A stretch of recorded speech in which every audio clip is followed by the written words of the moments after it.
The time is 7:32. I call the May 6th meeting of Yardley Borough Council to order. Please stand for the pledge to our flag. I pledge allegiance to the flag of the United States of America and to the republic for which it stands, one nation, under God, indivisible, with liberty and justice for all.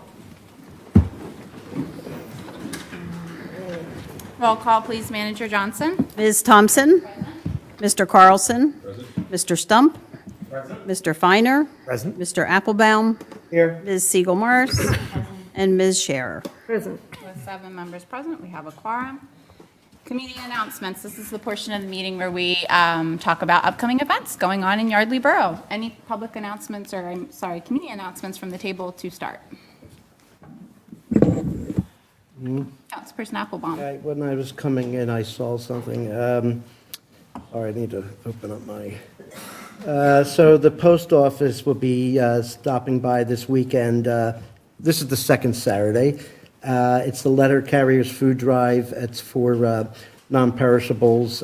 Put in a bag by your mailbox, and they will deliver it to a local food bank.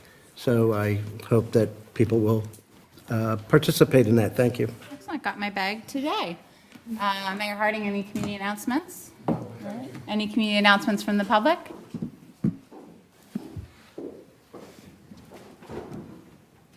Good evening. Good evening. I'm Martha Hallett. Oh, that's I live at 24 Penn Valley Drive. At Yardley Friends meeting, we are having a kindness rock painting event on May 31st at 2 p.m. So open to everyone. And yeah, hope you'll join us. Should be a good time. Thank you. Thank you. Other community announcements? Hearing none, we will move on to public comment. This is the portion of the meeting where members of the public can approach council, state their name and address, and keep their comments to 3 minutes per matter. This is for items not on the agenda this evening. Any public comment? All right. Moving on to consideration of the consent agenda dated May 6, 2025. It is quite long. It includes approval of the minutes dated April 15, 2025, certificates of appropriateness 25-05 for 195 South Canal Street retaining wall, 25-06 3 East Afton Avenue sign, 25-07 2 South Main Street plaque, 25-08 44 South Main Street bollards and guardrails, 25-09 49 South Main Street fence and sign, 25-10 43 South Main Street fence and sign, 25-11 30 South Main Street fence and sign. Event permit, Vault Brewing Company, pig roast and car show on 6/14/25 at 19 West College Avenue. Voting delegate for the Pennsylvania State Associations of Boroughs. Appointment to the Yardley Borough Parks and Recreation Board, term ending 12/31/2027. Resolution 25-05, PA Small Water and Sewer Grant for the North Main Street and University Drive Stormwater Improvement Project. Consideration of the Yardley Country Club Pole Barn Financial Security Release Number 1 final. And finally, consideration of FEMA-funded 112-114 Morgan Avenue change order number 1. Does any member of council wish to remove an item from the consent agenda? Yes, Madam President. Please.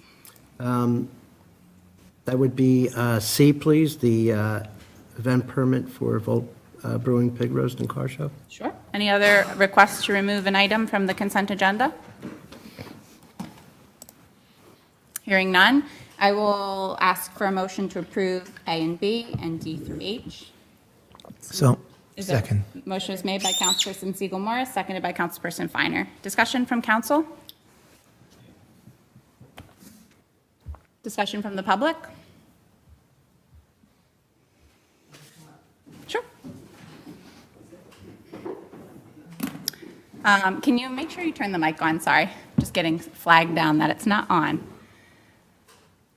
Sometimes you have to kind of hold it. Until you see the red.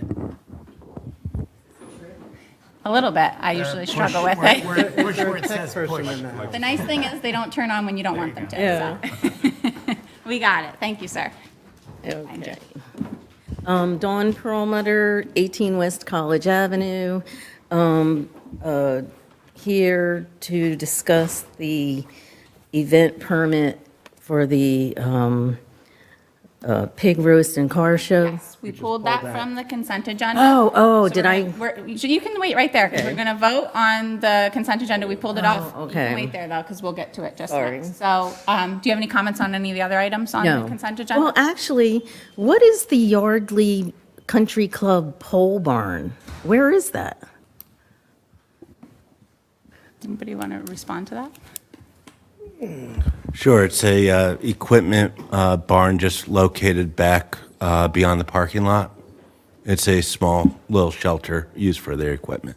And it's already built? It's already built. Oh, yes. okay. I was just curious. Okay. Sure. All right, here, any other comments on A, B, D, E, F, G, or H? If not, I'll call the question. All those in favor, please signify by saying aye. Aye. Any opposed? Abstentions? Motion carries unanimously. Okay, now I'd entertain a motion to approve the event permit for the Pig Roast and Car Show on June 14th.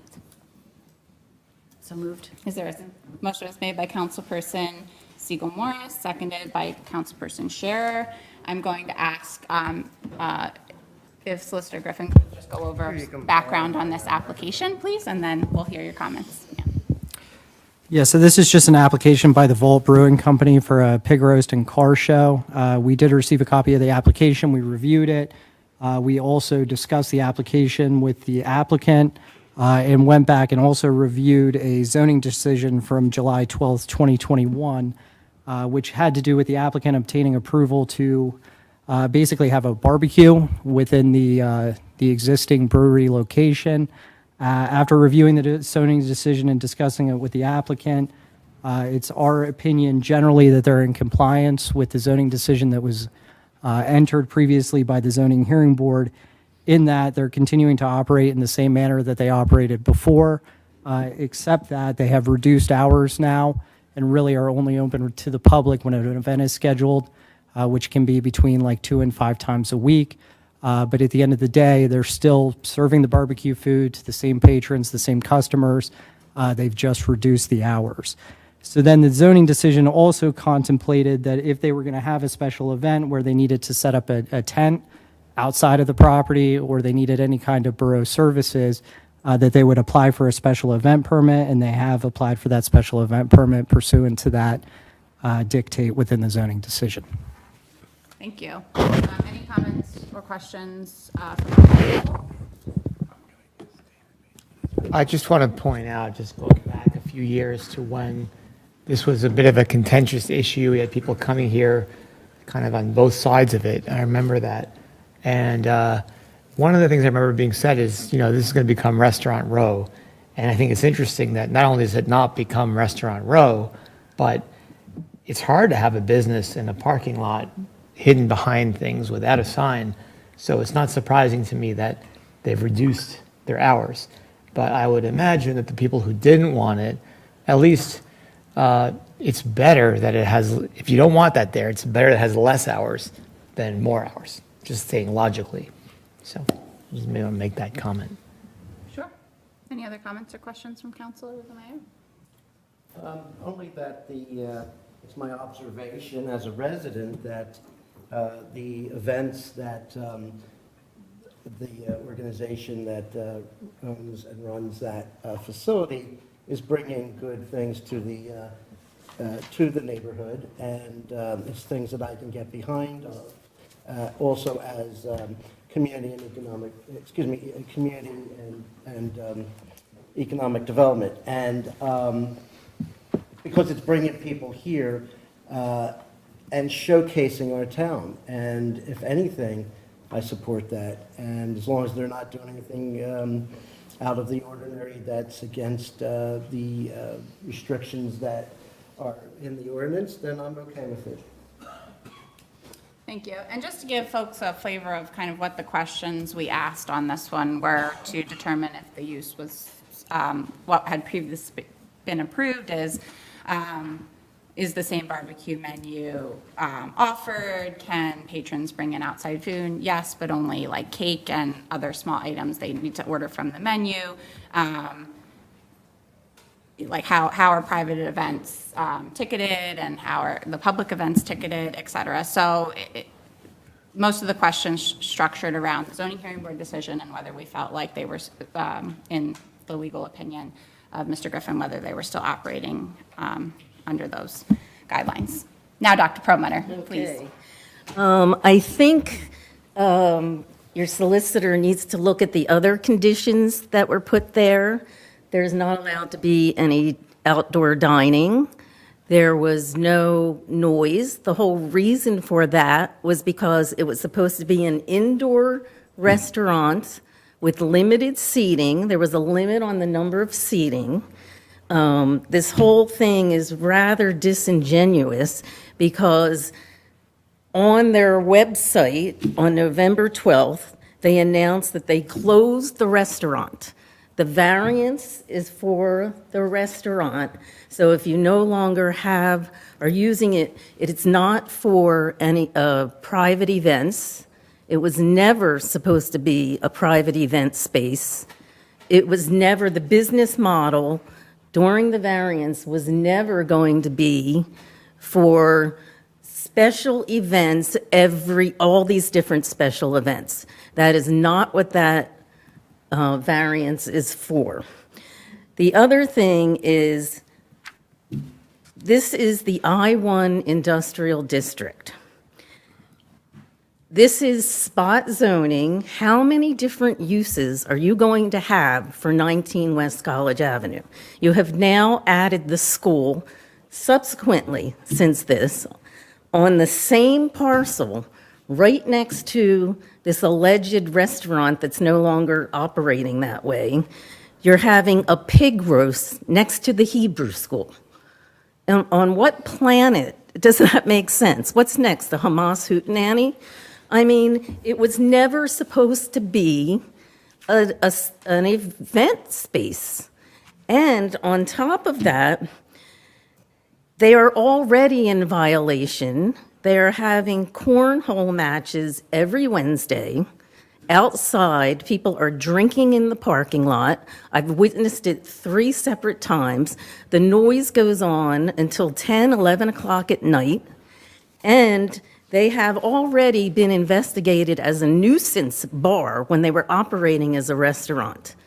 So this little back door you're trying to do to allow these special permits is not in the spirit of the zoning board variance.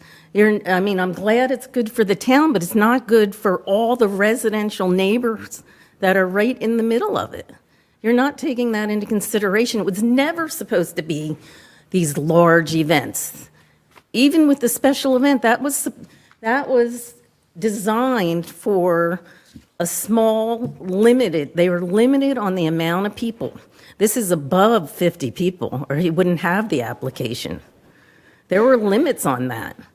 And again, there's already active litigation for the same parcel. How much money is the borough going to continue spending so that 19 West College can do this, just violate the zoning? I mean, I would like to know why the cornhole matches are not being enforced. Since when are you allowed to drink in the parking lot? They're not advertising. That's not part of a restaurant. That's an event. This was never, ever zoned as an event. Thank you, Dr. Perlmutter. Mr. Griffin, do you want to respond to any of that, the other tenants or the cornhole? I mean, look, I can respond just generally. The zoning decision did say that there was no outdoor dining permitted at the property, but it also had a provision that they could reinstall the tent if they obtained a special event permit, and you're required to interpret the sections of a zoning decision so that they're consistent. So clearly, the zoning hearing board contemplated them having the ability to have outdoor dining. If they applied for a special event permit, they were allowed to have the tent. There is a restriction on no live outdoor music. There was no live outdoor music requested as a part of this particular event. And, beyond that, I'm not going to speak to, So how does a car show, what does that have to do with a tent, a special event? It was never designed as a car show, cars and cans, and it just wasn't. I mean, you're saying that there was a special actually, I think it's an abandoned use, but since you're interpreting it from that, you're saying that they were allowed to have tents if they went through this. Why are they allowed to have car shows? Where does that written? It's a special event. Yeah, it's a special They're holding a event. special event on their property, and they are serving brews, which they have always done since they opened. And so it's okay that they have changed their entire business model on their website. It is now an event space. It's no longer a barbecue restaurant. That doesn't invalidate. Yeah, and I mean, look, we can continue to go back and forth on it, and I'm certainly not going to sit here and give the, full extent of my legal opinion or my legal analysis on it. But what I would say is, when they went before the zoning hearing board, the issue was that they were transporting food from the neighboring property into the brewery.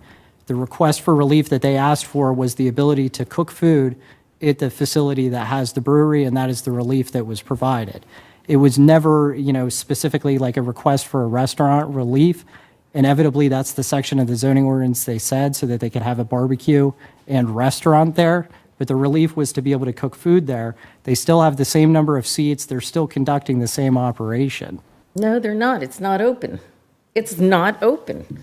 I live across from it. So the zoning hearing board decision did not say they have to be open a minimum amount of time. In fact, they said a maximum number of hours that they could be open. So that's not a requirement of the zoning hearing board decision to be open to the public 6 days a week or 5 days a week or 7 days a week. That was not written anywhere in there, and I did reread it 3 times since your email. All right, so that, we heard from Mr. Griffin. Any other comments? Yes, I would like to mention to Chief Golden that this ongoing outdoor drinking and nuisance noise needs to be addressed. And they're having another one tomorrow night. That's not allowed, unless you're going to say that's allowed too. I mean, unless you're going to interpret it where you can now drink outside and be loud and disrupt the neighbors on Van Horn, Main, and West College. It's private property.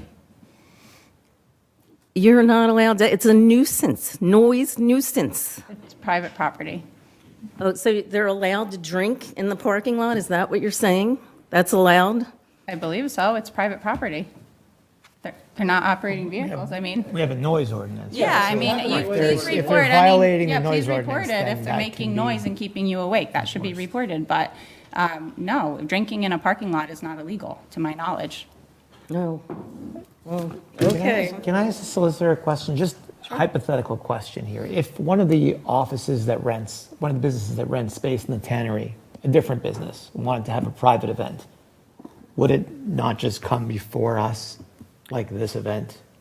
It would depend on so we are visiting and taking a look at the special event ordinance, as you know, to try and update that. But right now, under the current ordinances, it would depend on the scale of the event and We wouldn't whether look it at it impacted as any traffic other or event. sidewalks. In other words, Right. I think this idea of the event and the zoning being interconnected, it's, the zoning, if anything, limits what they can do in that space. If you think of it differently, if it was just the vault, they didn't have any of this, and they decide, hey, we're going to have an event, they don't have the restriction of the music. Now, we as a council and as a borough could have our own restrictions on events like we do and like we're going to have more of, right, or more regulations around it. Then it really falls under that. That it's the way I'm looking at it. Because at a certain point, it's just any other event. And I think this council has been of the mind to try to reduce some of the ambiguities in our laws. And so we are currently working on a special event ordinance that we hope will be clearer to business owners and to residents on what they can and cannot do in terms of special events in the borough. And what is the limit? How many of these can be done? I mean, he's advertising them, so how many special events? I don't think there was a limit in the. And that's part of what we're taking a look at and visiting. I mean, typically you see restrictions on the number of events that you can have per year. You see 4, 6, 8 per year, and oftentimes it has a restriction on, not more than one within 30 days is kind of the provisions that you see in a lot of ordinances. But currently in Yardley Borough, we do not have that restriction. And also, I think currently, if you are a private business, you are not, at this point, required to get a permit.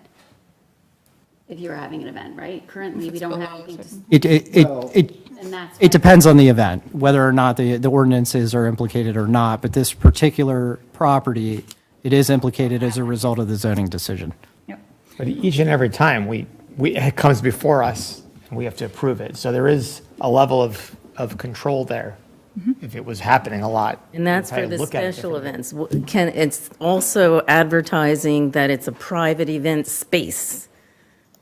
Yeah, I mean, how they that a advertise separate is issue? not that, I don't think, to me, that's relevant to us, because it's what they do, not That's what the they say they zoning. do. That he would need to go before the zoning hearing board to change it from a restaurant to a private event space, which is what they're advertising.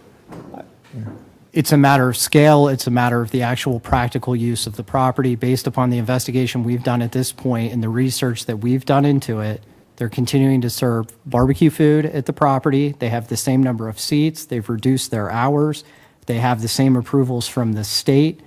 They are still operating in the same manner, except for they've reduced their hours. See, the problem that you have is that when Curtin Hefner, your solicitor, gives you this interpretation, and then it's going to go legally, they make money every single time.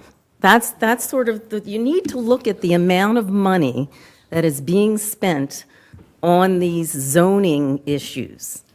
And, you know, you need to look at both Caracappa and Curtin Hefner, because you have kind of a catch-22 here.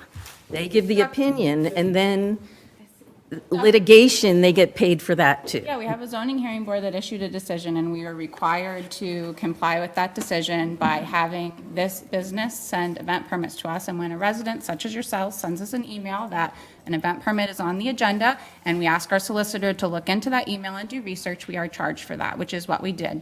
This was on the agenda last time, you flagged it. It was a great email, something that we wanted to look into. We looked into it. We were charged legal time to look into it. We have received our legal opinion. We will be voting on it this evening. Thank you for your comments. Mr. Markey, I think I see your hand up unless, Mr. Applebaum, do you have a comment? I'll wait till Mr. Marcus stops. Okay. Yeah, I'm not going to belabor the discussion. I think that the points have been made. And I'll say that while I respect Mr. Griffin and his experience, I disagree with his opinion here. And I believe that this is a change of use, and I would be inclined to pursue that further. So, obviously, know what that's going to entail. If the board continues, if the council continues to approve this, I mean,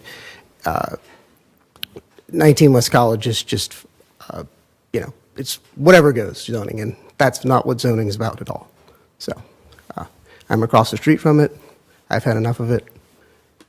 If anything, I kindly ask you at least to scale this back, or scale back these large-scale events where they're filling up the entire parking lot. It's very disruptive. Thank you. Thank you, Mr. Markey. Mr. Applebaum? Yeah, what is the day of the week, June 14th, Mr.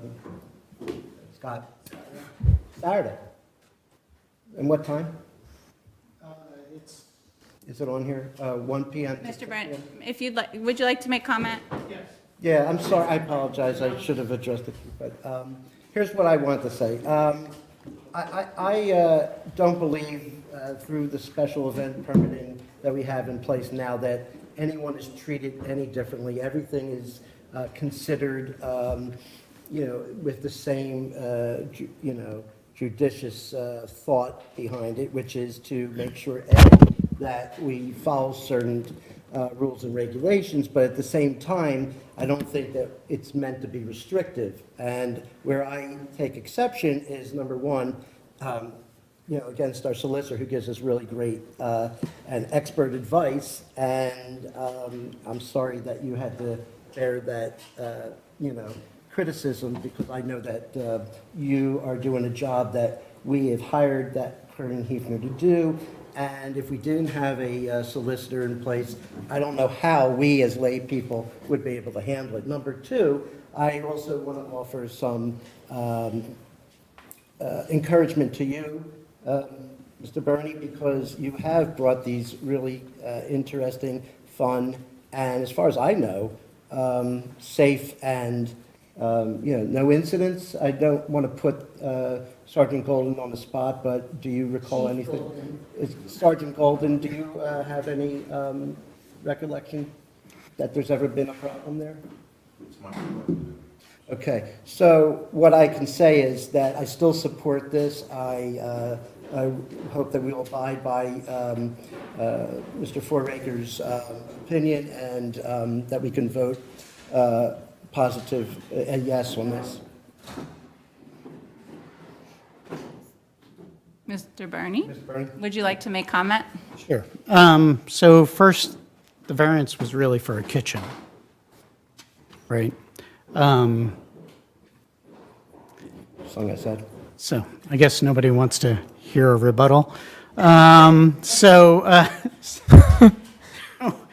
it was approved to be a restaurant.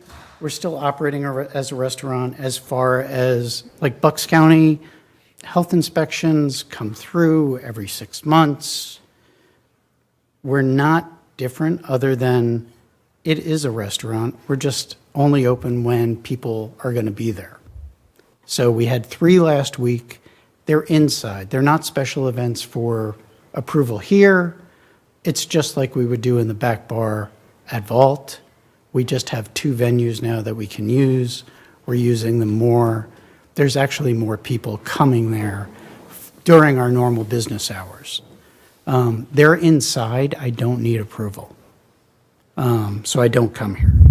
And after reading the variance for this event, because there's no outside service, there's no outside tent, I don't think I needed to ask for a permit for this either, to be specific. Cornhole, that's done by 9:15. There is no kitchen use there. That would be part of our brewery license and just being a private. There's less than 50 people there for cornhole? So cornhole, it's outside. It doesn't have the kitchen running. It's not part of Smokehouse. It's part of Vault Brewing as a resident in the production facility. So that would be approved in any municipality in the state, because that's what breweries do, and they're almost always in an industrial area. So that's a pretty consistent theme throughout the whole What's the state. typical number of people that show up? Cornhole, so there's 3 rounds, there's probably 50, 70 people around, in and out. And so that's interesting because it's right around the number of our forthcoming event. Yeah, and I mean, it's limited by the number of boards I was willing to buy, basically. And I just didn't want to spend more money. It is very popular. That's mostly local people, a few outside. So if tomorrow night I put up something to come here next, 2 weeks from now, we'll fill the room with supporters. I wouldn't be opposed to that. I wouldn't be opposed to that. So I went through the numbers. So we had 3 private events there inside last week. This year, we've had 27. That's a fair amount of private restaurant use, basically buying out the restaurant. That's what they do. Same people work it, same people cook. I didn't lay off any of the cook staff. I just reallocated them to everyday use. And so the number of events was also raised. We did 3 last year. One was, the 4th one was a craft fair. That sold no beer. We didn't make any money. It was nice. There's a big parking lot there. It's easy. All of our events, the last minute of the event has been 6 o'clock. Music always stops at 5 on a Saturday. There's nothing going on. It doesn't start early. So honestly, this is just, just, it's not a change. And we're not supposed to get approval for a business plan. If I wanted noodles, a noodle restaurant there, I could do a noodle restaurant because it's using the kitchen. So I'm just, I'm somewhat upset. We're trying to do good things. We're trying to stay within guidelines. We're also trying to be considerate by doing it early. We don't go late. Wednesdays, for cornhole, that's just silly. So, In my mind, that's what I said. Yeah. I support that, and I thank you. I have just one question before you go, Mr. Burney. Yep. In the same way that the Smokehouse restaurant is available to be rented out for private events, can't people rent out the vault for private events? yes, And does that require approval by council? it does not. If I were to do it in the back parking lot at Vault and get cams okay, I wouldn't need to come here. Yeah, Mr. Burney, the only thing I'd push back on, just for the record, your application, it included a request to have tents set up outside as well Yes. as the tables, and that's why. So those are for this like, particular those are like the application. 10 by 20s, and I just won't do that, We can, But I'm saying that's what triggered your need to come here for the special Okay. event permit, is the fact that you are resetting up the tent and having outdoor well, not the big seating. ones. We're just, literally, these are the ones that are in a bag in the back, we're not setting up like large tents for this. This is what would be on a. No, I understand the confines of your Okay. application. I just wanted to push back on that one statement that you Yeah, made. this because is not- clearly this under is the zoning literally- decision, It's required. As little as we could do, just, we'll have the pigs being roasted overnight, and that's it. Can I just ask the solicitor a question? When you say that it triggered the special events permit for him to pull it, is Well, that that's the only variance. reason why? And why is that? Because they are easy ups, they're just, you pull them out of the bag and. Because it's an explicit condition within the zoning decision. The zoning decision says that there'll be no outdoor dining, that there'll be no live music, and it also says that the tent that's been assembled on the property has to come down, but that it can come back up in the event he obtains a special event permit. So the interpretation of that, looking at it consistently, is that if he's going to have some sort of outdoor seating, he needs to come in for a special event permit. But the tent would actually be to cover the pig roasters as a restaurant. It seems Not, that, that's a health condition. so it's like, this is what's confusing here, is you have two different things. There's the zoning for the use of the space as it is.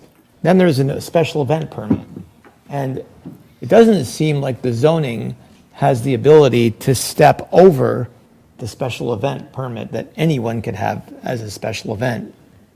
No, so that's what's confusing about it. Like, for example, if there was an event that wanted to have music, but his zoning, their zoning requirements are no outdoor music. So, Right. and we're under This- event. And this is one of the things that we're taking a look at and updating the special event ordinance and trying to address this issue. The problem is, he wasn't permitted to have a restaurant or to have the barbecue facility there because it's in the industrial district. He received relief in order to do that, but that relief had an explicit condition that limited his use of the property. Right. So now he is stuck in this box of what the zoning decision provided. It limited the use of the property, which now applies to the special event use as well. Yes, because it's an explicit restriction. So he's essentially, you're actually in worse shape than you would have been if you didn't have this at all, practically speaking. Yes, if we I just wanna did point not out, 'cause get it the var- is- if we did not yeah. have the variance and the restaurant was not Yeah. cooking there, I wouldn't need to ask. Right, But we do, and so I do. right. Question, And I'll also note that you always have, Mr. Burney. Yeah, You've you- always you've come been- in here, filled out all the paperwork, done everything by the book, gone out of your way. We always have police officers at our events to monitor, to check. We always have them there. It was last year, I think it was looked into. There were no valid complaints during them. We monitor the noise level. It's done well before the 10 o'clock noise ordinance. So, I just wanted to complicate things a little bit more, just one last question. If I went to Mr. Burney and I said, I want to produce an event at your location, and you said, well, that sounds interesting, what is it? I want to do I would tell you to talk to the landlord and leave me out of it. And you would not have to come here. if I did that and it was a pig roast with a car show and some music or whatever, would I be under the same restrictions because he's under those restrictions if I asked to have it at that location? Yes, yeah, I mean, the restrictions on the property under zoning, it follows the property itself, not the individual at the property. But somewhere else in the parking lot, it would not be covered? You're using his business. You're using No, I his say we're business and not, his I just, property. I told you, I wanted to complicate things a little bit. So you're saying, though, if I didn't involve Mr. Bernie in the restaurant, that, Same and I pro- got permission from Yes, the, same problem. Same problem?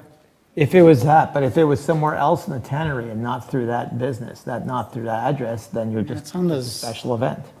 it's on the parcel, right? Again, you can throw any kind of hypothetical at it, but after, without looking at it explicitly, what is it, what's the use, what's the event, what are the confines? no, Is it we a get it procession that and an he's assemblage? operating- What does it trigger? Yeah, he's basically stuck, you've got more requirements than your typical. Within the parameters of this particular application and property and what he's looking to do, both from having the outdoor component and the need for police services through the borough, that triggers the need for the special event permit, and that's why he's here. Well, the police presence isn't required, but we do it just to cover us, so that there's a witness, frankly. The key question I have for you, since it's next door to the Hebrew school, is whether the pig is kosher. I knew this was coming. Someone had to say. All right. I think we have exhausted all of our questions. Anything else, Mr. Bernie? Any other No. members of the public have any questions? All right. I have some comments to make before we vote, but Mr. Bernie can sit down. So I just want to respond to a few things that were said over the last 15 minutes for the public and people watching at home. So one of the things that was stated was that it was almost given as an accusation that we're running up the solicitor's bill or allowing the solicitor to run up a bill just for fun. I'll say one thing. We have money budgeted to have a solicitor. This is something municipalities have. When we have questions, we don't just rely on all of our Wikipedia, Google knowledge. Sometimes we often do that first in an attempt to save money, but then we have to ask the solicitor for things to get an official answer on it. And we've had solicitors in the past that we've stopped doing business with because we weren't happy with the level of advice. We don't feel that way about Kurt Niebner. Another thing I'll say is that it's ironic to me that the people making that accusation are the people that are asking us to look into things. So that's all I need to say about that thing specifically. I'll move on. And then I also just want to have it noted, just in case it didn't pick up on the video, that after the two people gave their public comment and one threatened the borough against legal action, which might cost the taxpayers money, they then left the room and left the building in a very loud manner and didn't even want to hear the rebuttal. So all I want to say is, we're here, we're available.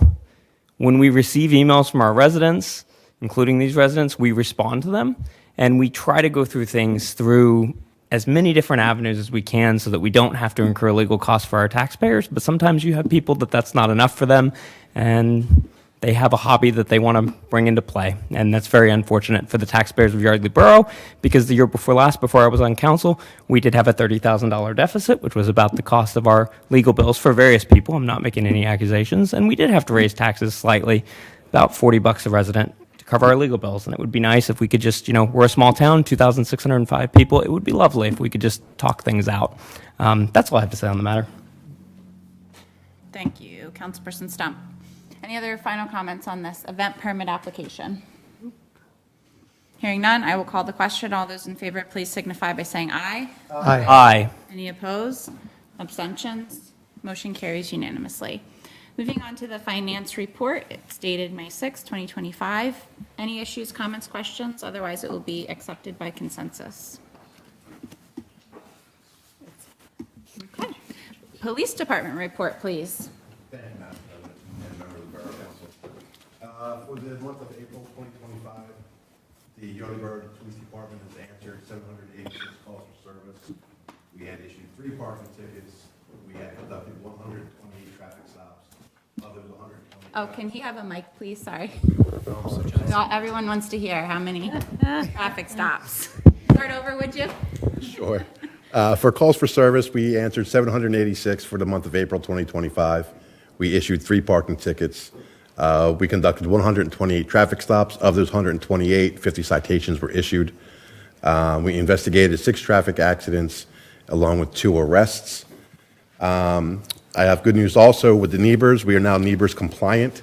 For those of you that might not be familiar with it, it is the new National Incident-Based Reporting System that was started by Chief Kelly obtaining that grant.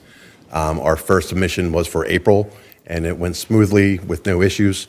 So a special thanks to Chief Kelly before he left, and also to PFC Bailey, who's our IT guy, who spent about 1.5 years working on this project to make sure we were good. Yesterday, we also met with Chief Kelly and Chief Campa from Morrisville and the co-responder heads with our co-responder Taylor Zarco.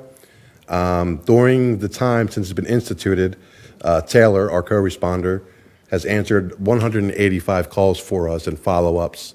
That to a total amount of 44 hours and 47 minutes, which was able to free up the officers to conduct other investigations. So a special thank you to Taylor Zarco as well. And that concludes my report, Madam President. Thank you.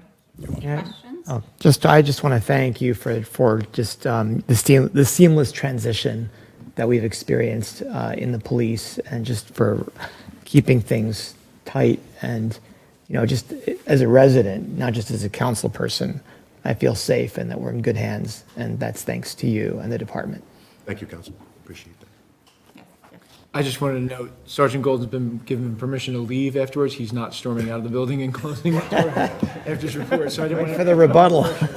He steps off. Yes, for the public, we are short a full-time officer right now with Chief Kelly's departure, and so our police force has to wear many hats at the moment while we're doing this transition, so you are free to go, and thank you. You're very welcome. And please know, if you ever need me to stay for anything, just let me know and I'll gladly stay. No problems. Thank you, sir. Thank you. You going undercover? I see you're wearing all black. Thank you again. See you later. All right, manager's report, please.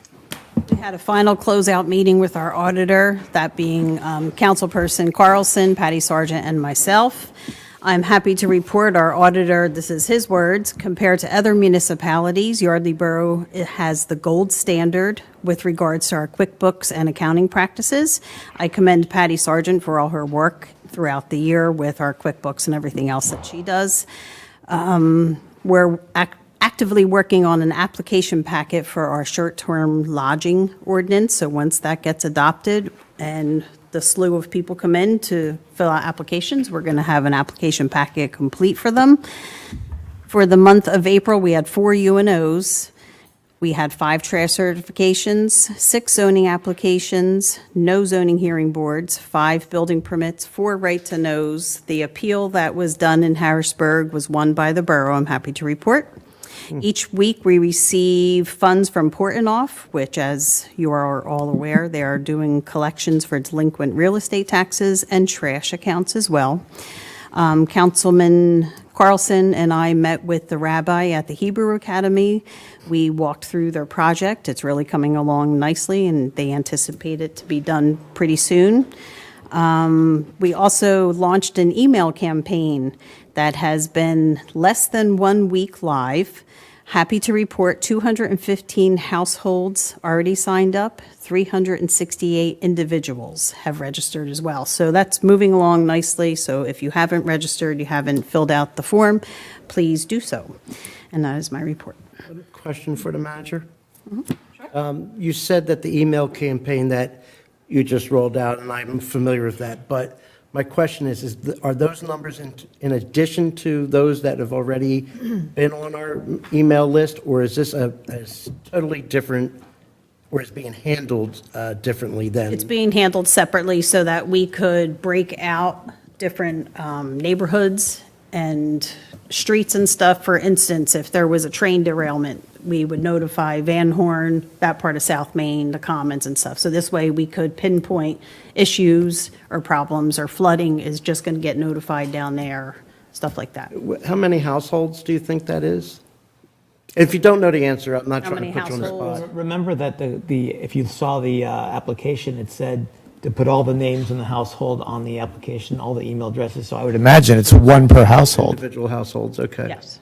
Oh, I appreciate that, thank you. Just as background, we have 2 lists currently in the borough. One's an emergency list where we have a little bit more information about folks, and then one is a very old email list that has been Frankenstein for many years, and we don't have people's names, we don't know where they live, we don't know if they moved away 15 years ago.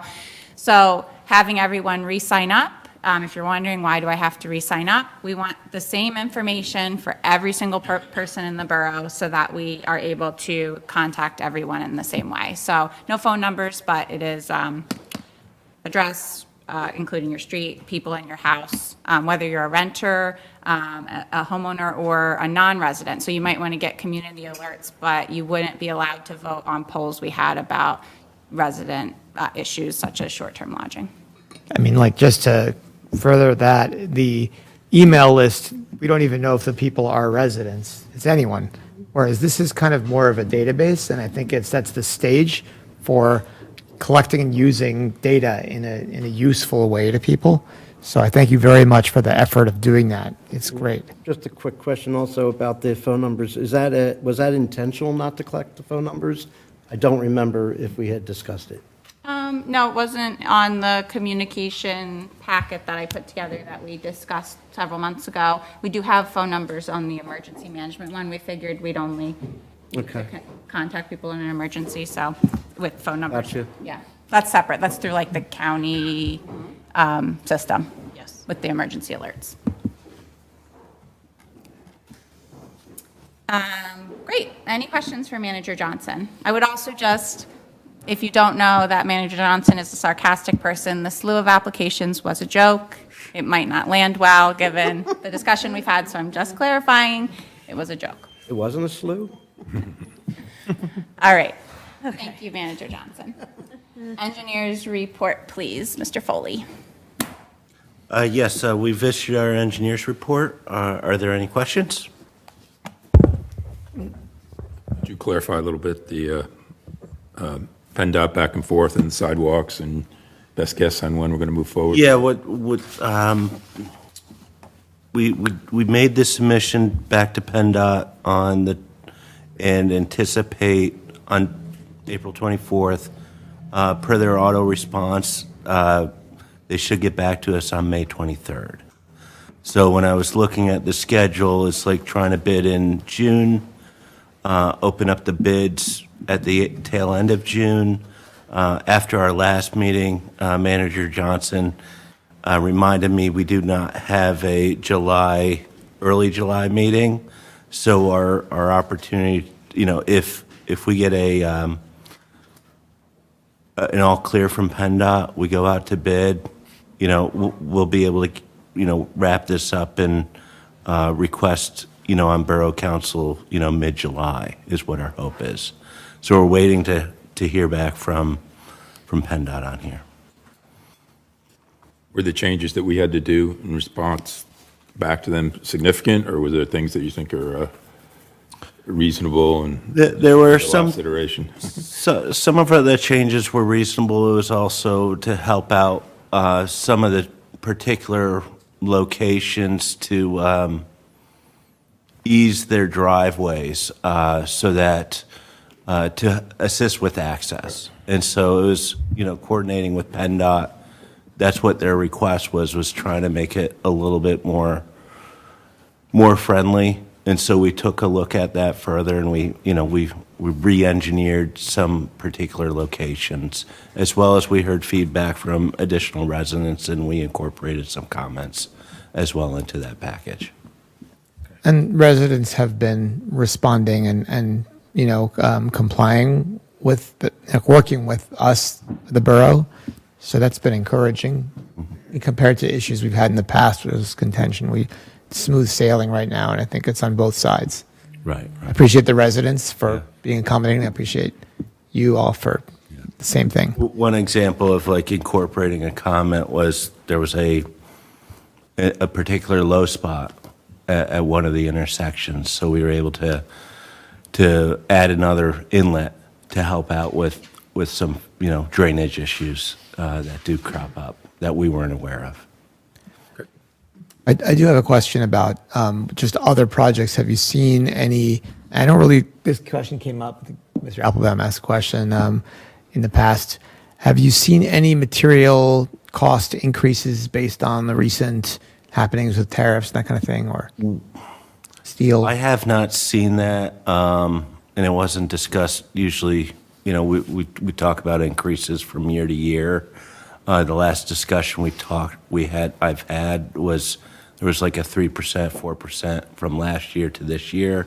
I didn't get any updates or any changes from now, but depending upon what those products may be, there could be, an increase. I mean, the pipe is the one that I would think about, although I imagine it's probably A lot of the pipe is far away. local. Yeah. Within PA, there are pipe manufacturers, concrete and HDPE pipe, plastic pipes. Those are available within the area. Thank you. You're welcome. Any other questions? All right, that concludes my report. Excellent, thank you. Solicitor's report, please. Yeah, so before you this evening is adoption of the 2018 International Fire Code by ordinance. You may recall this was triggered by West Foraker. Basically, the trigger was making sure that new fire hydrants that are installed in the borough, that they're consistent with what is needed and used by their fire company, including hose hookups. The remainder of the International Fire Code, a lot to do with sprinkler systems, water supply, general safety access, storage of hazardous substances. Most municipalities have adopted the 2018 version.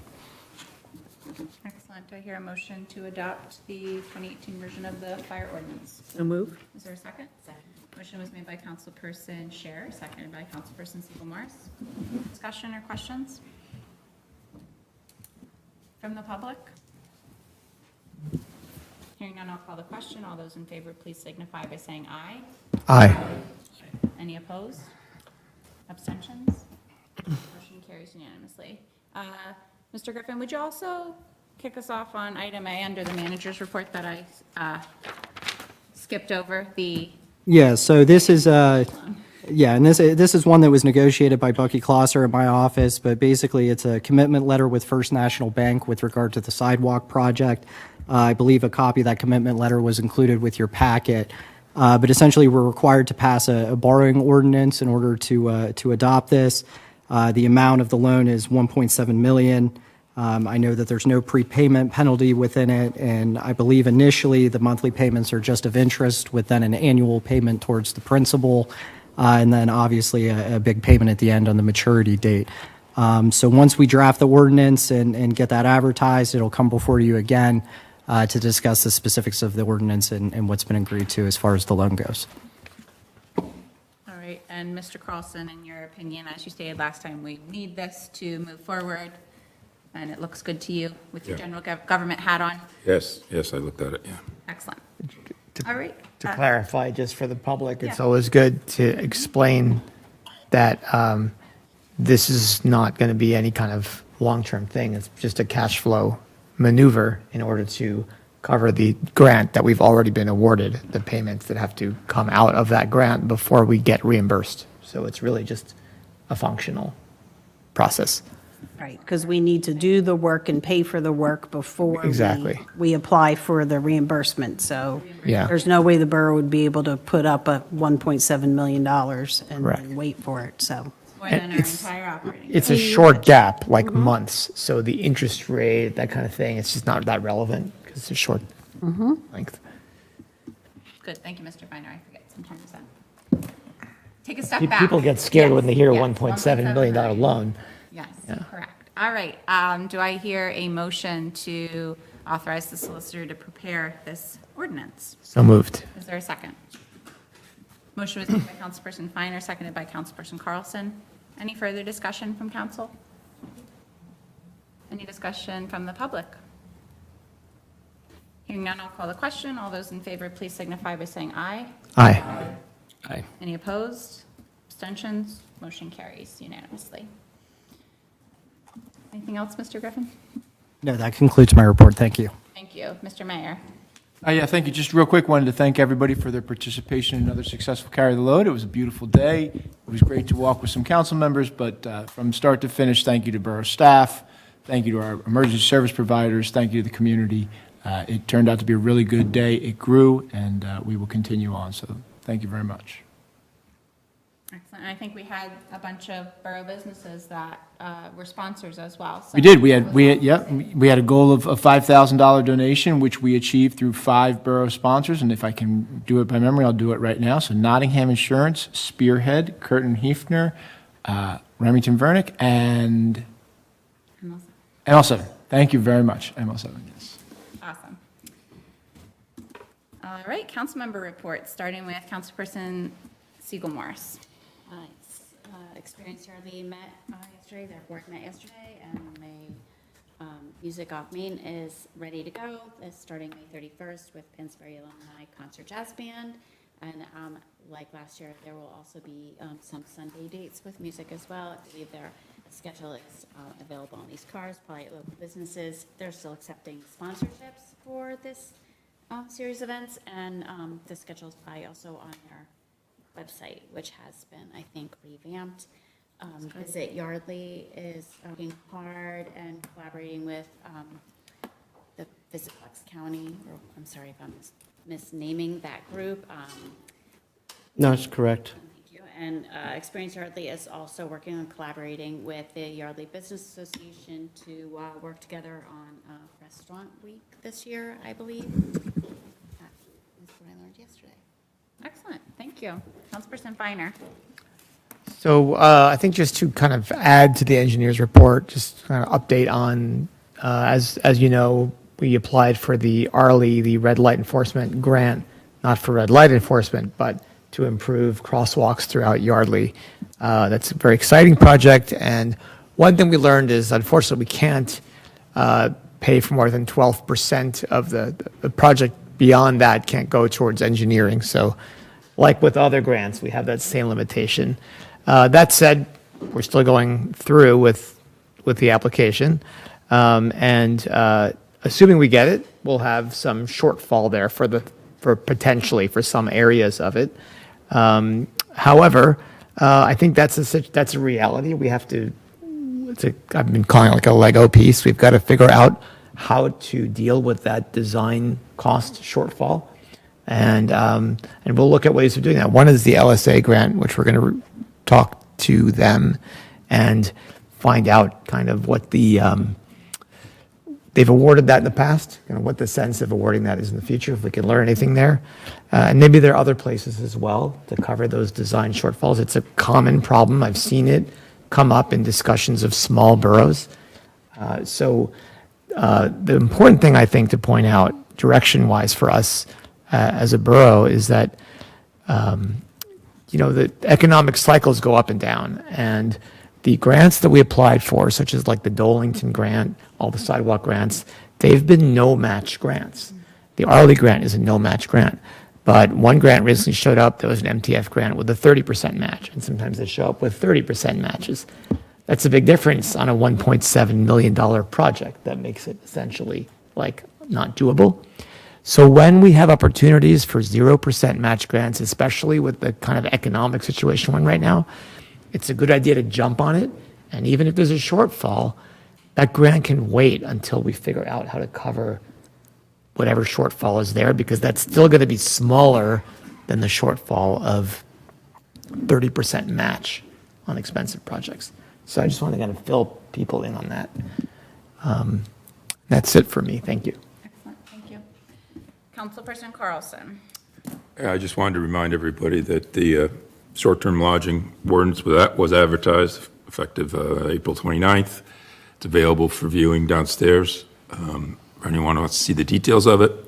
And it will be on the agenda for the May 20th meeting to review that and potentially pass that into law. That's all. Thank you. Councilperson Applebaum. Thank you. I want to, first of all, take this opportunity to once again talk about the implications, or I should say the impact, that our businesses, such as the Vault and the bookstore and all those other businesses that are contributing to the economic vitality of this community. And I like to remind people that even though the circumstances earlier with the restrictions based on, the zoning issues that Mr. Bernie and the Volt were specific to them, in general, these organizations, these companies, these businesses, people who are, and my informal research has shown, are family-oriented, and they themselves are what you might call mom and pop, because in many cases they are. And they obviously do it to make a profit, but because they have a vested interest in our community, because even if they live just outside the community, I consider them part of our family, our community, and if anything, we should thank them for, their contributions. And some of that includes not just events, but as another example, and I'm still raising money for, is the graffiti ordinance. I'll thank again Spearhead, Project Earth last year for covering the entire cost of that, which was $1,500. And this year we're making progress, and I probably will have to go to some of these businesses that we remediated the graffiti situation and ask, for some assistance. And generally, I've never received a no. So what I'm getting at is you have to look at everything as a whole, not just a single event, and understand that sometimes what is good for others is also good for the whole community. And so with that, I say thank you. As far as my report outside of that, I totally lost track of everything. So you're lucky today. I'm done. Well, we haven't adjourned yet, so you let us know if it comes back to you. I don't think it will. Councilperson Applebaum. Councilperson Scher. No report. Thank you. Councilperson Stump. I also lost my thoughts for a minute, but I collected them back. So it's been a busy month, I guess, with the warmer weather. There's been a lot of people getting outside and been a lot of people reaching out to help ask for assistance. So I've helped a lot of residents work through various issues over the past month. We had the Parks and Rec Committee meeting on April 8th, and I'm very excited about what they're doing this year. I've shared this on social media, and we've talked about it, I think, maybe at council meetings, I'm not sure. But the two races this year on Memorial Day and then Sunday, June 1st, the Yardley 5K, those races, the proceeds are going to be used to fund improvements at the tot lot. There's about $60,000 worth of improvements they want to do, so probably not going to get all the money from these races, but certainly we'll put a dent in it. So very, very excited about that.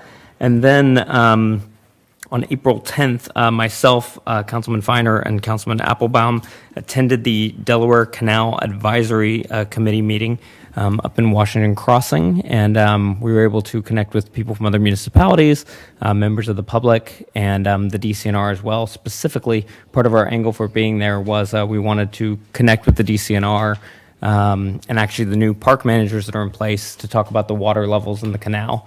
And what I am happy to report, I know over the past couple years, due to repairs that the canal has been underway and drought, people that have just lived here under 2 years are often going, well, where's the water? We thought this was a canal, and it's not a canal. If you've noticed the past few months, we've had pretty consistent canal. There is still some of the issues with draining it before a rain, and, how much do we drain it? When do we close all of that back and forth. But what I want to say to the public is we're having those conversations, and I can assure people that the DCNR shares our same vision, that they want to see the canal watered. They didn't sign up for government jobs because they love red tape and having to jump through hoops. They did it because they love parks. Unfortunately, because they have a government job, even though it's parks, there is a lot of red tape to jump through, and I was unaware of just the magnitude of that, even as there were other elected officials pressing them on certain projects in other municipalities, saying, can you just give us a timeline or a guess? And they couldn't do it. I actually spoke up and said, I think part of the reason why you're not able to do this is because there's multiple municipalities working together, and PennDOT, like, Mr. Feiner, how long have we been waiting on PennDOT to review our things for the North Main Street sidewalk? Last fall? 20 years. So part of that, we can make timelines, but then they sometimes end up getting thrown out the window. And so that's why sometimes the public doesn't have as much information as they might like to have. But one thing that we're doing as elected officials is being more involved and having that line of communication so that we can be more in the know on stuff. These meetings are held quarterly. They are open to the public, so anybody is able to attend. You don't have to be an elected official or have any certain title or role. So if you're interested in getting involved, reach out to me and I can get you the information. Parks and Rec, we also held the Easter egg hunt. I just wanted to commend them for that. It was a very well-done event, had lots of fun. And let's see, what else did we do this past month? Met with the Harvest Day Committee. Things are moving forward on that. That was also with David Applebaum. So see, David, I've got part of your report here. It's okay, fine. In my report, the Elevation Resident Advisory Board is moving forward. We have that fully staffed, and I believe, Caroline, did they meet, or are you setting up to meet? Yeah, we're figuring out when our standing meeting will be. Our schedules have been difficult, but we should have like at least, let's all get together and figure out when we can meet this month, and then regular meeting time will be advertised soon. All righty. Get organized. We also, this past month, we filled an open spot on the Planning Commission. At the meeting tonight, we filled an open spot on Parks and Rec. If it hadn't been for there's 2 resignations on April 23rd, we would have been fully staffed with all of our boards and commissions. Now, for those of you who don't know, for years, there was a lot of vacancies on our boards and commissions. And actually, before I was on council, Councilman Applebaum was in my role, and he made it a mission to fill all of the spots. And so I got this close to following in his footsteps and fill all the spots. So if you're interested in serving on the Environmental Advisory Committee, the EAC, or the Human Relations Commission, let us know. We'd be happy to interview you for those positions. Right now, there's not a lot of competition, so this is the time to do it. Before we get the, what is it, the slew of applications? So hurry up and get that in. Then we did carry the load. It was wonderful. Well done, Mr. Mayor. I've never been able to attend because I'm always out of town, so I was very excited to attend and walk with you guys. I was sore for a couple days, but it was well worth it, and I enjoyed seeing other members of council there and that met us for the rally. And that concludes my report.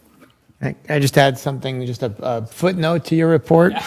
So I thank you, Manager Johnson, for putting on the homepage, yardleyborough.org. You can go down and see Delaware Canal State Park, what's happening. And if you go there, it links to the part where DCNR is actually listing current projects, their current project map, and their Gantt chart of project management of what's happening with those repairs. Now, it gets updated infrequently. I think they said twice a year, something like that. Last time was December of '24. Yeah, so, it's not going to be updated like every week, but it gives you a sense of what's going on, and I think that that kind of transparency is very useful. So, thank you. It looks like one of my photos was actually used there, so I guess I'll be filing legal action against the borough for the copyright infringement. Get in line. Madam President, I remember. Okay. Unless We haven't you. adjourned yet. Go Oh, ahead. good. Yes. Speaking of the EAC, or the Environmental Advisory Commission, I just wanted to say that I'm extremely happy with the new reinvigorated EAC. We have, in only a few short months, been able to create, thanks to the membership, a few bird walks where they go out and they look for birds and identify them and whatever bird people do. We have also, have different professionals on board that have been guiding us with plantings, particularly trying to continue the maintenance on what we have dubbed the Yardley Riverside Garden next to the War Memorial at River Road or Delaware Avenue and Afton. And additionally, they've been working with Public Works, talking about some of their projects and how they can be involved and contribute to the environmental aspects, whether it's in planting or just doing research on for them, as far as if there's any environmental issues that have to be revealed. But in the end, it's now not a commission where we're begging people to do stuff. It's, to me, and I have taken more of a back seat to it because I'm a liaison, I'm not a member, and I reminded them of that, and they have taken on their responsibilities admirably, and as a not a new commission, because I know that it's not a new commission, but it's a relatively new group of people, and I think that we should be very thankful there are people in this community that are willing to give up their time and their, and give of themselves and their expertise to make our community better. And just one last thing regarding Lake Afton, Friends of Lake Afton. I understand that Spearhead Project Earth, which is a nonprofit in town, has offered to lend their intern to you, Michelle, to help. She's a environmental engineer and wanted to discuss some of the projects that concern you and the lake, and that's free of charge, I understand. So as you can see, there's a lot of things that take place in this town that we can be proud of, and the people that are vested in our town and want to do good things. So I commend those people. Thank you. Thank you, sir. All right, that rounds out our council member reports. Any discussion items that weren't submitted? All right, other business. The first item is LMT Shared Services for Building and Zoning and OpenGov software. Manager Johnson, I would love it if you'd kicked us off by just telling us how we currently do permitting and inspections and all that jazz. We have several people that work on the account, and we contract out services. We do some in-house with code enforcement. So can you just walk us through how that works? So for building and zoning, it is a third party that we use. They're trying to streamline it so some stuff gets submitted to us electronically. Code enforcement, we know Wes he's boots on the ground here all the time. Over the past several months, we have had some conversations with Lower Makefield to try to see if joint services would be an option for us, because in the past, we've had somebody zoning-wise that was pretty much local. Now, the zoning person is a zoning person in numerous municipalities. We've noticed some issues sometimes, not only with the personnel, but also with residents who don't realize that they live in a floodplain or they're in the historic district. So that also prompted, when we were talking with Lower Makefield, they brought up a program that they use. It's called OpenGov, and it's actually a way where people can submit for permits for building, for zoning and everything. And it takes you through a whole program that'll flag if you put in your address, and it'll flag if it's in the flood zone or flag if it's in the historic district, so people know, or if it's in another municipality, because I wouldn't believe the amount of permits we get for neighboring municipalities as well. So, You're getting ahead of me. I'm sorry. So currently, we have a very paper-based system for zoning and building permits. We are doing a little online, but for the most part, it's paper applications. Paper files have to be gone through to go through lot lines, et cetera. If there's a right-to-know request, it's all paper. That's a huge mess. And so we informally approached the LMT Township's manager? And his name is Dave Kratzner, and asked if they would have capacity to, instead of hiring a firm to do this for us, to hire hourly LMT to do this for us, where they could have somebody who's a mile away, come into town and do the inspections, et cetera.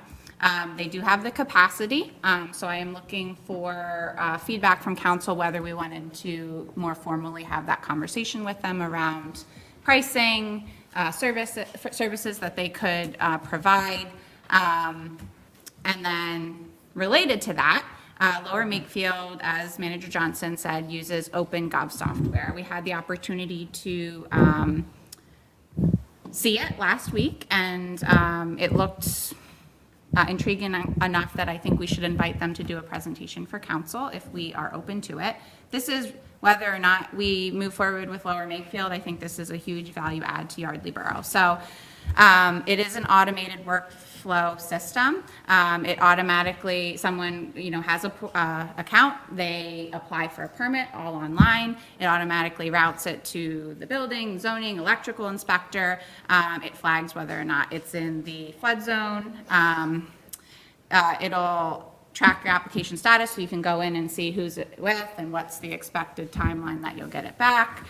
It will flag missing pieces, so if the building officer looks at it and says you're missing this, that, and the other, you'll get an email notification and you'll be able to upload those missing pieces right into the application.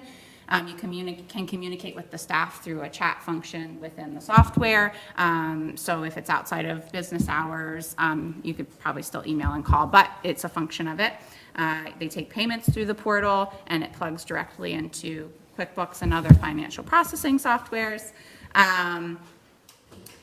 It autofills information that's about the property based on this master address table that they will build out for us. That will include things like lot lines and elevation and whether or not you're in the floodplain and any historical issues with the property. Like, for example, there would be a flag down at the garden, Judy's Garden, where we have that issue with the property that's hanging over. So things like that could be flagged within the system.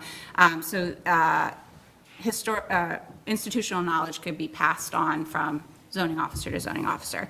They also handle right-to-know requests through the system. So that's something that so many municipalities requested that they just built it out within the same module. So that would be included for the same cost.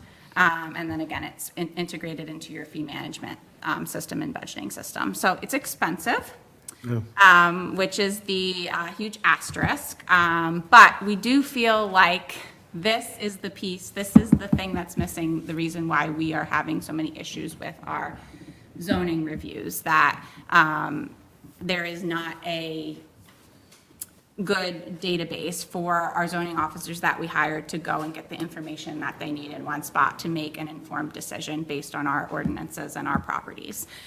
So the implementation cost is a one-time fee of $25,000.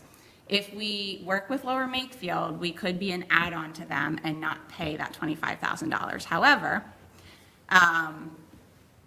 then we would be commingled with their files, and we wouldn't have the ability to, if we ever wanted to part ways with LMT in this regard, we would then have to kind of start over again. These numbers felt very spongy to me in our conversations. I think there's room for negotiations. I didn't get into it because I haven't gotten council's approval to move forward in any way, but that was kind of their starting number for the implementation cost. And then there's an annual subscription fee between $20,000 and $30,000. Again, that sounded $20,000 and $30,000 a year. Again, that sounded like it was not their best offer. So I'll stop there and ask how we are feeling about all of this and whether we would like to have more conversations with Lower Makefield or table this for a rainy day. Any and all comments welcome. I have 2 points to Sure. make. One is that this is great that there's a desire to create automation and more of an electronic process. I appreciate that very much. I've asked for that, so that's good. Second is I've made a career of taking these kind of overpriced, overcomplicated IT things and finding simple ways to do them for a lot less money. I think this sets an outrageous price for our size borough for what it is. And I think, okay, it's nice to have all those pieces, but the management of dealing with all that is going to be an overhead that's often like not quoted as part of the price, like kind of like the Zoom system, which is much simpler. You think it's going to take care of all these things, and that's the promise, but in my experience, it never does, and there's more costs and more upkeep. So I think we should continue the conversation, but it needs to be way lower to be viable. Like a tenth of this, not like 50% lower. So, and maybe it should be volume-based. I see this being a good system for Lower Makefield has a lot bigger budget. It makes a lot more sense. Maybe there's another player out there that could do this for less. But also, from a 20/80 Pareto principle perspective, can we just create, it won't be as nice as this, but can we create a process that's a written flow chart? Everybody knows what their roles are, and have open folders like to the public. We have folders. We can create public folders. And when people do a business application, any application, the PDF can be placed in that folder. The public can see it. When it gets approved by various parties along the way, that can be placed up there. And then once a year, you could clear out the old ones and put them away. And that costs us nothing. So that's the kind of thing that we could do that is, we could pay someone some money or get a volunteer in the community to put that together. And we own it, we control it, it's simple. And, does it accomplish what we want to accomplish? That coupled with tighter processes internally. Yep. I mean, obviously, anything can be done in terms of building something internally. I will say that we had conversations, it's been almost a year ago, about building out a document management system that council could use to share information, and I have not received any traction from anyone who I have reached out to build that for us, paid or unpaid. And so I don't know if the ask is unclear or what, but I think we can explore it, but we do need to ultimately find someone willing to take the task on that will complete it. I do have some concerns about volunteer work because there will be some confidential information involved in this task, potentially, with going through all of the property records, et cetera. I guess it's not confidential, but it's just like everybody's property information you'd have access to. You have to, currently you have to submit a right to know request to parse through those. Madam President, can I ask a question? And you may not know the answer, maybe the borough manager knows or doesn't know. What is the current cost to us to have the current scenario that we have versus what we might pay in this circumstance? And if you don't know, I understand. For zoning, it's hourly. For building department, it's a percentage of the actual permit. But we must have some general idea, even if it's not exact. How do you think you could figure out in general how this would play out? The cost of this software is almost as much as we spend every year. I see. I think what you're recommending is very smart to look into, at least have them come and explain it to us, because you have to start somewhere. And from there, then you can decide whether somebody else might offer the same thing or not. But it's good information, because I think if we could have something like that, we would become much more efficient and effective. And I think a lot more people in the borough would be satisfied, because we'd probably be doing our jobs better.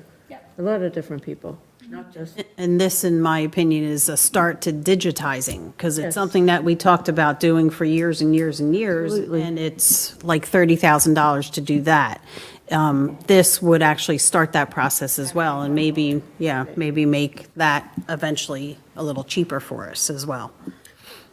So I concur with Michelle. I think that there's no harm in having someone give a presentation. There's no cost to that, I'm assuming.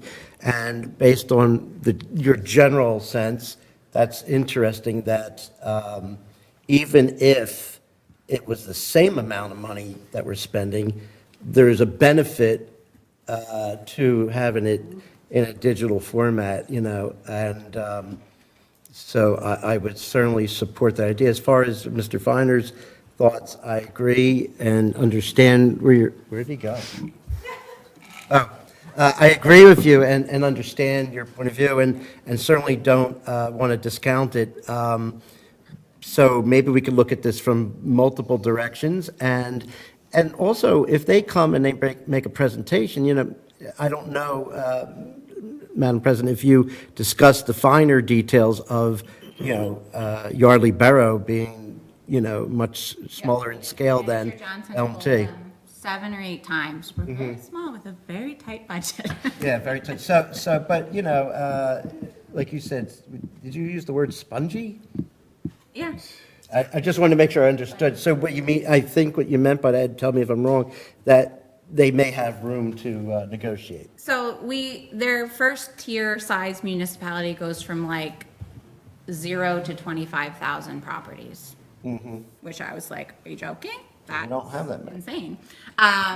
So yeah, I agree that the numbers are not within reach. They saw our faces when they told us what the numbers are. They know that they are high for us. I think a couple of things. When everything happened with the elevations last year that Councilperson Applebaum and Councilperson Stump and myself and Mr. Feiner, we all got kind of involved with, one of the priorities we made was that our building and zoning needs a look. And there's a lot of confusion around approvals and floodplain, and doing my due diligence and research on what other municipalities have. It's not necessarily the firm that's being used that's the issue. It's how information is being organized and shared with those firms. So I think this is our missing piece. And LMT is like, we use this and we're not going, we wouldn't be able to go through our normal workflow doing work for you unless you use the software. So it's, if we're interested in working with LMT, that's a piece of it. I'm not worried one way or another on that part. Like we can get a quote, we cannot get a quote, that's fine. But I just wanted to get kind of a sense from council if this is the right direction. I agree with Ori, there's probably other companies that do this. We can explore getting this number down, or other companies, or doing it ourselves if we can find somebody to build that out for us. But I think this is the direction we need to be going, long story short. One question about the LMT, like tacking on to their Yes. license. Yep. Did we get a cost for that? I understand So that the there's the one-time- potential jumbling, although I'm sure it can be separated with tags or The whatever. one-time fee would no longer exist. Okay. So that 25,000 that we would pay would Yeah. go away. I'm less worried about that than I am the ongoing 20 to Annual, 30,000. right. No, we, Okay. so it's the same kind of thing though. The cost would be the same for the annual subscription, whether or not we were tagged on, but they Oh, sounded I see. like they were, like I said, Okay. flexible on those. They Yeah. did say that if we were using LMT staff, they could cut out all of the training costs because they already know how to use it, which they kind of build into this. So that's some of the overhead that they could cut. So yeah. And I fully expect they emailed me today that they had looked at our agenda and saw that they were on the agenda. So I imagine, hey guys, if you're watching right now, it's too expensive. But yeah, so we'll invite them. They asked about June, and we'll just see where it makes sense to fit them in, probably a working session. And also, do you want me to get some harder numbers from LMT around what they would charge us hourly versus what we're paying now? That would be good. But from my perspective, one of the key things, if they're going to talk about implementation costs and even the carry-on costs, is that, I'd like to know what that is. Is that associated with their software, which it probably is, and how their software runs? But we got to make sure we understand the work that goes in there for it to get the right answer. So when it puts in my address, it knows what zone I'm in. It knows whether or not I'm in the floodplain. It knows. So how we build the databases that go into that, are they doing that? Is that Yes. part of the scope of this work? Yes.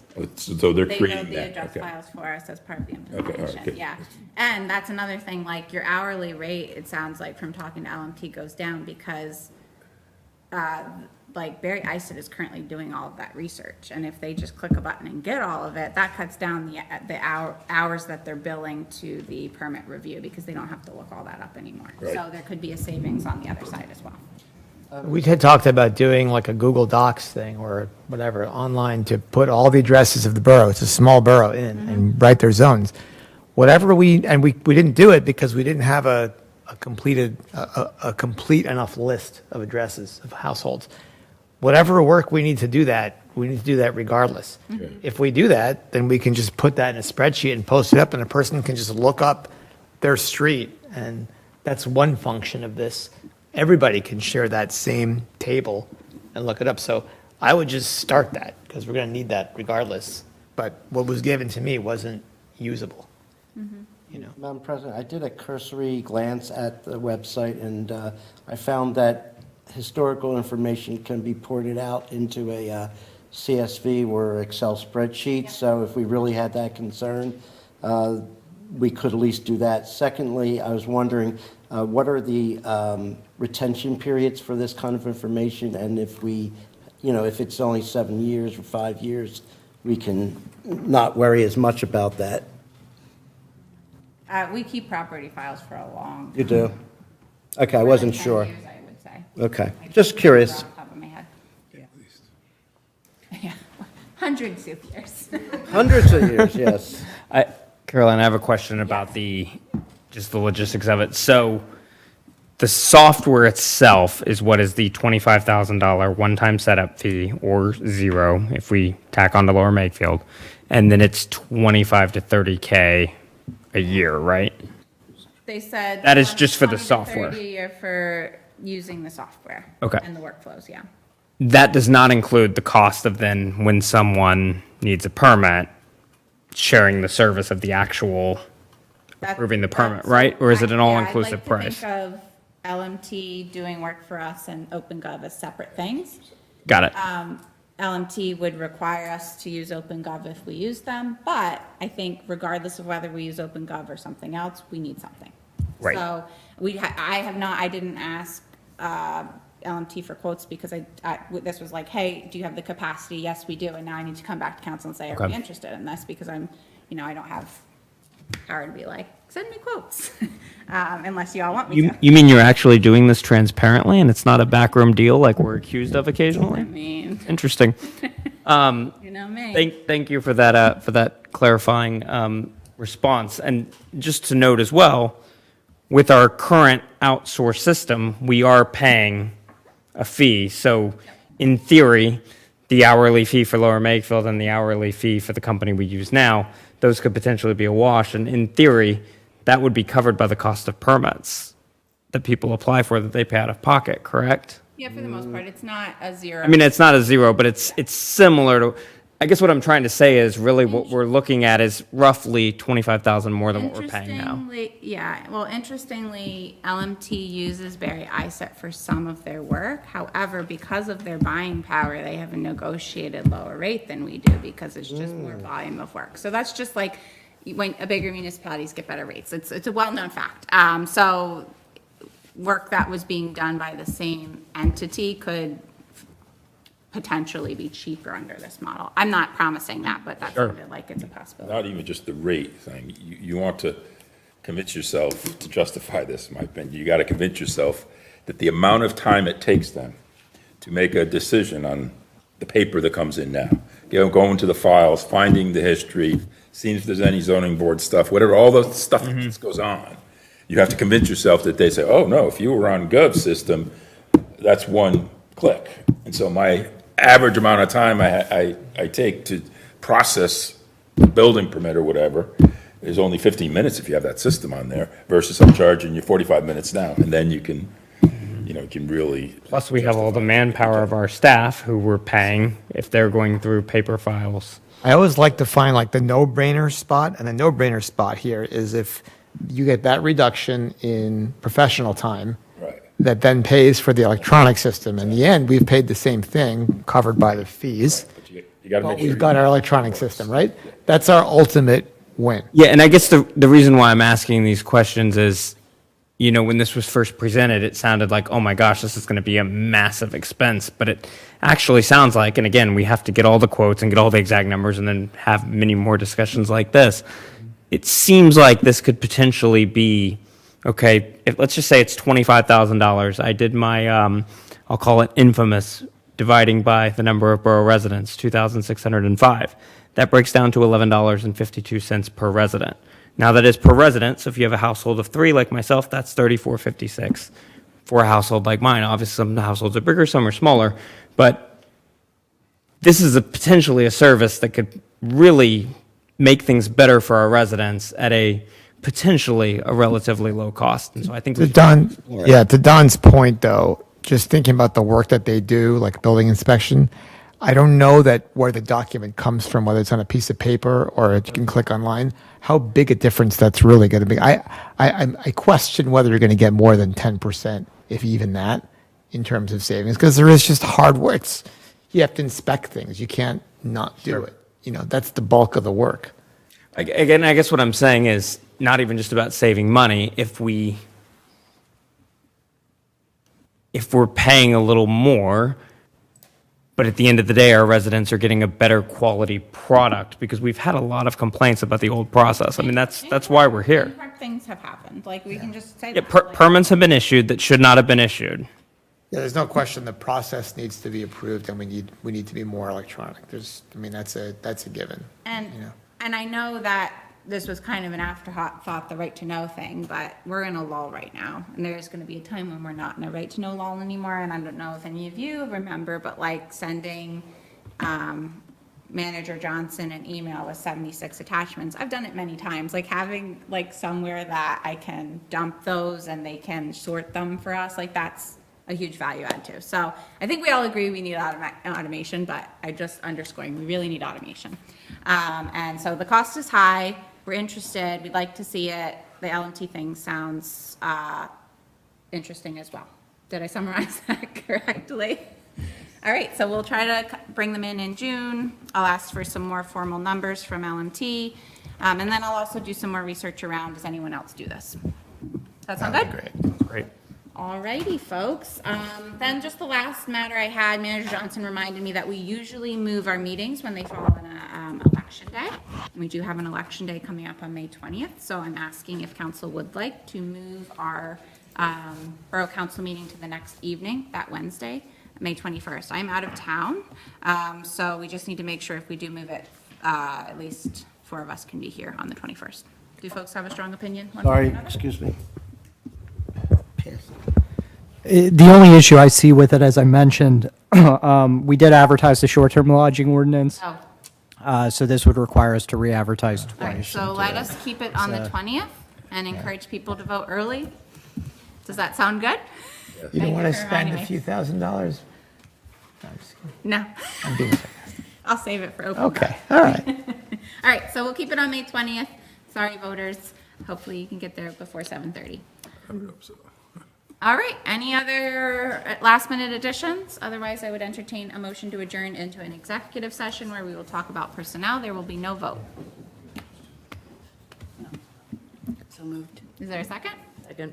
Motion was made and seconded. All those in favor to adjourn, please say aye. Aye. Meeting adjourned at 9:09.